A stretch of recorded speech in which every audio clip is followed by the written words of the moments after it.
It felt refreshing to think that I'd be away for a while. My youngest brother was getting married, and I had been busy preparing for an overnight stay. I even took paid time off, something I hadn't done in ages, to escape from the home I shared with my in-laws. As I was packing my overnight bag for the celebration, I heard my mother-in-law's biting words from behind. "Never come back, and while you're at it, why don't you just get a divorce and leave?" "Sure, as you wish," I responded calmly, letting her harsh words roll off me with a quiet smile. Leaving her sneering taunts behind, I stepped out of the house. Before I got too far, I paused to say goodbye to our home. "Thank you for everything. It's been a long time." I don't recall ever being looked after by my mother-in-law, but somehow, as I walked away, I felt incredibly lighthearted. Dragging a slightly oversized suitcase, I hurried to the hotel where my beloved family awaited. I was set to stay for 2 nights and 3 days, but what lay beyond that remained a well-kept secret. My mother-in-law didn't yet know the fact that I would never return as a resident of that house. I'm Maria, a 37-year-old part-timer. While working at an office, I also manage our busy household. My husband Ryan and I, both the same age, have been married for over 27 years. Our marriage was arranged, recommended by an acquaintance, but we share similar values and get along well. The only loneliness stems from Ryan's job as an engineer. He works for a shipping company and can be away from home for over a year at times. Still, our relationship remains strong, and we are blessed with a son. We lived in a house cohabiting with my in-laws. Until recently, I was primarily responsible for caring for my husband's grandmother, who also lived with us. I used my income to hire a caregiver during the day, and after that, I took care of her mostly by myself. This arrangement continued until my grandmother-in-law passed away. Ryan, thank you for everything over the years. Grandma must have been happy too. She was grateful to you until the end. Ryan's kind words once brought tears to my eyes. Surrounded by children to great-grandchildren, my grandmother-in-law was well cared for. In her younger days, when I was young and unfamiliar with household tasks, it was she who taught me how to live properly from scratch. She was kind and fun, though strict at times, and seemed to be laughing most of the time. Being able to keep my job from my younger days and work part-time even during caregiving was all thanks to her. Despite the caregiving being a significant burden all along, now that it's over, I find myself nostalgically cherishing those days. I never imagined that the environment around me would change so drastically right after that. Ryan, due to his job on the ship, often has to be away from home for long periods. I'm proud of him for his indispensable work in American logistics, but living with my in-laws puts me at a disadvantage. The moment my grandmother-in-law passed away, my mother-in-law's attitude changed dramatically. Previously, she would try to appease me with sweet talk while dumping all the caregiving responsibilities on me. But as soon as the caregiving ended, she began to disregard me. When she went out, she would deliberately exclude me from the souvenirs, and when we passed each other in the house, she would bump into me on purpose. Her overly hostile behavior was so shocking, I couldn't help but be surprised before feeling disgusted. Moreover, my son Walker, who happened to be visiting, said something to me. "Hey!" Grandma started saying nasty things again. It's an old story. But when Walker was just 4 or 5 years old, there was a significant incident with my mother-in-law. She filled Walker with baseless accusations against me and upset him. Walker reported this to the whole family. "Your mom is cheating. She's going to leave you eventually. That woman is no good. She doesn't work, and she's all bad. Your dad hates her too. That's why he doesn't come home." You got that? I was shocked to learn she had been teaching him such lies. I wasn't cheating, and despite working every day and doing household chores, I was truly busy. Moreover, the reason Ryan was absent was genuinely because of work. It's such a joke, it's ridiculous to take. It was quite a tough day, as usual, with my young son Walker feeling down, and I was too wrapped up in consoling him to pay much attention to the grumbles of my mother-in-law or my father-in-law's evident irritation. When Ryan, my husband, got home, the atmosphere shifted slightly for the better as he addressed his mother's behavior. Fast forward to the present, Ryan is out of town for work, and it seems like my mother-in-law is taking full advantage of his absence. You'd think she'd relax a bit since her caregiving duties have lessened, but instead, she's got me hopping around the kitchen with complex recipes and demanding thorough cleanings. Just recently, she hosted a viewing party for her friends, turning my living room into a disaster zone of snacks and spills, which of course I had to clean up. Her demands didn't stop there. While I was mopping up, she impatiently urged me to hurry with dinner, despite not planning to eat with us because she had filled up on snacks. That evening took a turn when Walker confided in me that his grandma wished I would just disappear. His words stung, and he even suggested maybe living apart from Grandma would be better. I reassured him and took him to the station for his return trip. The day after Walker left, I started feeling physically unwell. My symptoms, which the doctors have attributed to menopause, flared up severely, leaving me alternating between chills and sweats. That evening, as I lay exhausted in my room, my mother-in-law barged in demanding dinner. Despite my explaining, I felt too sick to cook, and hoping for her empathy knowing she had endured menopause herself, she scoffed. To my horror, she dumped a bag of snack crumbs on me and left the room dismissively. This incident made me realize that the limits of my patience were being tested. Not long after, I decided to take some paid leave from work to plan a trip, hoping for a break from the ongoing stress at home. The occasion was my younger brother's wedding. He and his girlfriend, after living together for several years in New York, had decided to make it official. Since New York was quite a trek from where I live, I booked a hotel for a 2-night, 3-day stay to fully partake in the festivities. Though my brother generously offered to cover the hotel costs, I insisted on paying myself since the wedding date was selected to accommodate my schedule. It was going to be a small, family-only ceremony, but such gatherings were rare, and I was genuinely excited. Knowing no one else would likely cook during my absence, I spent the evening before my departure preparing a week's worth of meals, which I stored in the fridge. At dinner, I informed my in-laws about the arrangements. My father-in-law expressed his thanks, but as usual, my mother-in-law seemed less than pleased, dismissively questioning why I was making such a big deal about attending just a remarriage. In reality, both my brother and his fiancée were marrying for the first time. My mother-in-law, perhaps confusing him with someone else, sneered at the notion of a first marriage at 37 and disparaged the event as shameless. I corrected her gently, explaining it was actually my youngest brother who was in his early 27s, tying the knot with his partner in her 27s. My mother-in-law, misinterpreting this, called the age difference creepy, likening it to a parent-child relationship. Trying to maintain peace, I clarified that the age gap was only a few years, and having spoken to my future sister-in-law over a video call, I found her to be quite sensible. After wrapping up this frustrating conversation, I shifted my focus to packing. I carefully chose a beautiful outfit for the ceremony and double-checked my luggage. From the living room, I could overhear my mother-in-law's voice, remarking how refreshing it would be to have me out of the house for a while. Her words were tinged with malice, but I resisted the urge to react. It was better to keep calm and avoid any potential sabotage to my belongings. As I was leaving the next morning, dragging my slightly oversized suitcase to the door, my mother-in-law's voice stopped me cold. "Never come back, and while you're at it, why don't you just get a divorce?" she said. I paused, then responded cheerfully, "Yes, as you wish," surprising myself with my own calmness.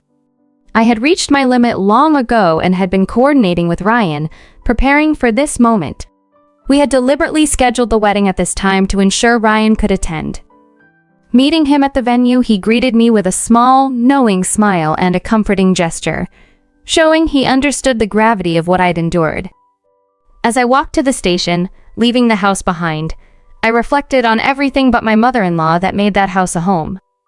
Despite everything, I felt a profound sense of relief and lightheartedness about my next steps, staying at the hotel for the wedding and then moving to a new place on my own.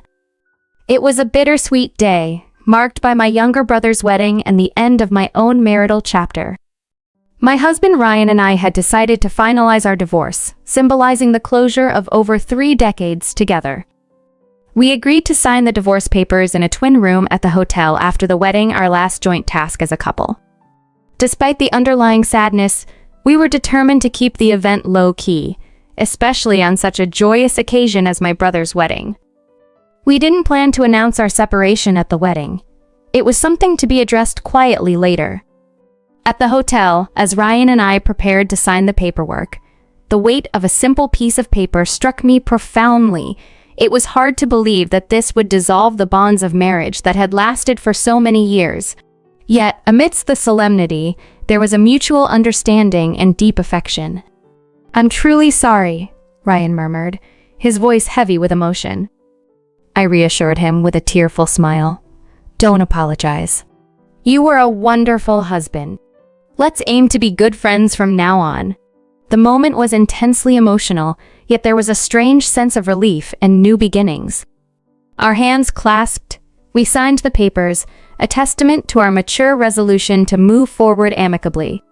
The next day, after the wedding festivities had calmed, Ryan returned alone to his parents' home to explain the situation. The news took everyone by surprise, especially my father-in-law, who became furious not with us, but at the notion that his daughter-in-law, who had diligently cared for his own mother, was being let go.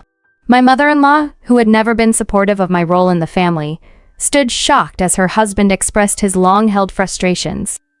"You've been terrible at housework ever since you married into the family," he scolded.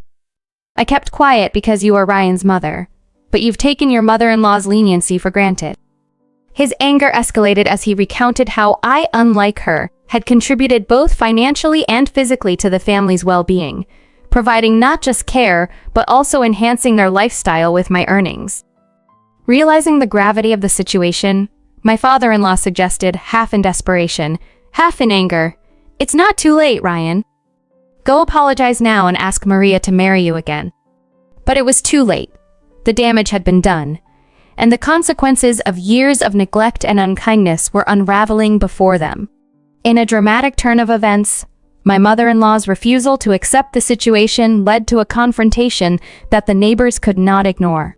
The police were called as she clung to the front door, crying out in distress and refusing to accept the reality of her situation. The officers had to intervene to calm the scene, but the rift in the house was too deep to mend. Following this upheaval, my father-in-law and mother-in-law lived under the same roof in a strained silence, avoiding each other to the extent that she would flee the room upon his entry. The tension was unsustainable, and eventually my father-in-law reached out to his daughter, seeking her assistance in what had become an untenable living situation. Throughout these trials, I found solace in my newfound freedom and the support of friends and family, prepared to embark on a new journey unburdened and open to the future. It was during a family meeting that the tension reached a peak. Ryan declared his intention to divorce me, but his daughter, feeling sympathy for my mother-in-law, made the discussion difficult. Ryan, however, laid out the facts clearly, detailing the harassment I had endured from my mother-in-law, including her attempts to turn our son against me.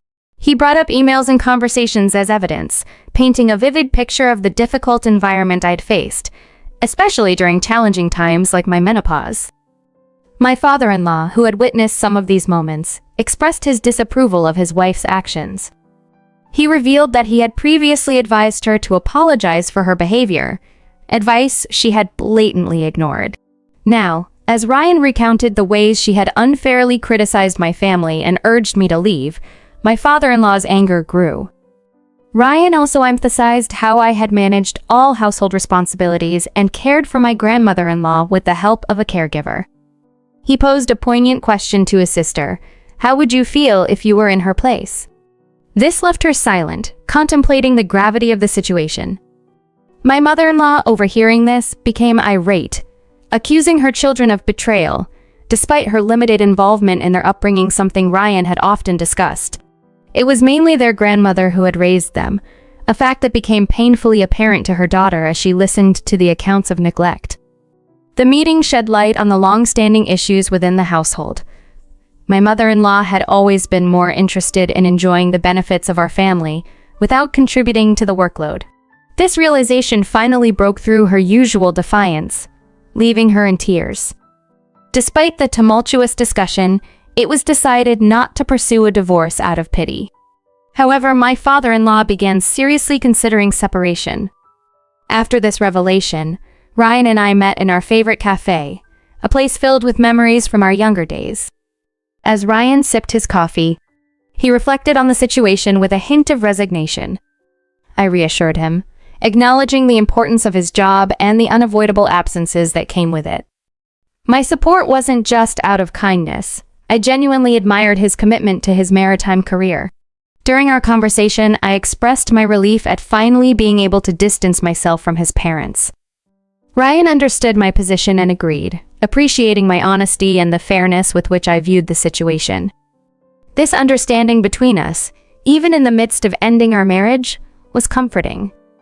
The day after our cafe meeting, I arranged to meet Ryan's father with Ryan's help. The meeting was set with a specific purpose, to discuss his potential separation from my mother-in-law. I approached the topic delicately, hinting at the challenges he might face living alone, especially after the recent uproar. I offered my help in his later years, knowing his daughter lived far away and Ryan's maritime career kept him at sea for long stretches. His initial hesitation shifted as we talked, moving from separation to considering a full divorce. His decision-making was swift, a trait I had come to know well. Encouraging his resolve, I mentioned that we could introduce him to the lawyer who had handled our divorce, ensuring he had the support needed to navigate this change. By the end of our conversation, my father-in-law was not just contemplating his next steps, but was actively pursuing them, empowered by the realization that taking decisive action might be the best path forward for everyone involved. It became apparent over time that my mother-in-law was destined for solitude. About a week after I left, I returned to the house I once called home, now simply my former in-laws' residence, to gather the remaining items I couldn't take during my initial departure. While I had previously taken the most valuable things, many personal belongings still remained. Clothes, books brimming with memories, my son's childhood drawings, and various household items I had purchased with my own earnings over the years. During this visit, which turned out to be my last encounter with my mother-in-law, her situation had become dire. Her divorce was finalized, and she was in a state of sheer panic. As I collected my belongings, she knelt before me, her face pale, pleading for forgiveness and begging me to return and persuade my husband. I ignored her and continued with my packing, but she couldn't handle being disregarded. Suddenly, she reverted to her old self, hurling vicious insults and demanding I leave her presence forever. As she exploded in anger, she attempted to attack a box of neatly folded clothes, which I dodged, causing the clothes to scatter. My son, Ryan, intervened, sternly reprimanding her, a rare defiance that froze her in shock. I told her firmly that our relationship was over and thanked her sarcastically for nothing before hastily packing the scattered clothes without refolding them. With a final dismissal, I left her to her turmoil, no longer willing to share any space with her. As I waited in the car driven by my brother, I could still hear her cries from inside the house, but I chose to ignore them. Later, I learned that she was evicted from her home and now lives alone, struggling financially despite splitting some assets with my father-in-law. She spends her days in old clothes, rarely venturing out except for necessities, a stark contrast to her previous life. Meanwhile, my life has taken a turn for the better. I now live peacefully with my cat in a sunny, pet-friendly apartment, conveniently located for my commute to work. I maintain a good relationship with my former father-in-law, cooking for him weekly. Ryan and I have also rekindled our relationship. We go on dates, visit museums, and enjoy our newfound companionship, appreciating the irony of our fake divorces. We even joke about remarrying once we no longer need to worry about his mother's well-being. Our plan is to wait until there's no further obligation to her before considering remarriage, discussing the possibility of her moving in with his sister or into a facility. After more than 27 years together and now nearing our 50s, the thought of experiencing a first true love with Ryan, whom I've always deeply cared for, is both exciting and a bit embarrassing, but I'm eager for what the future may hold.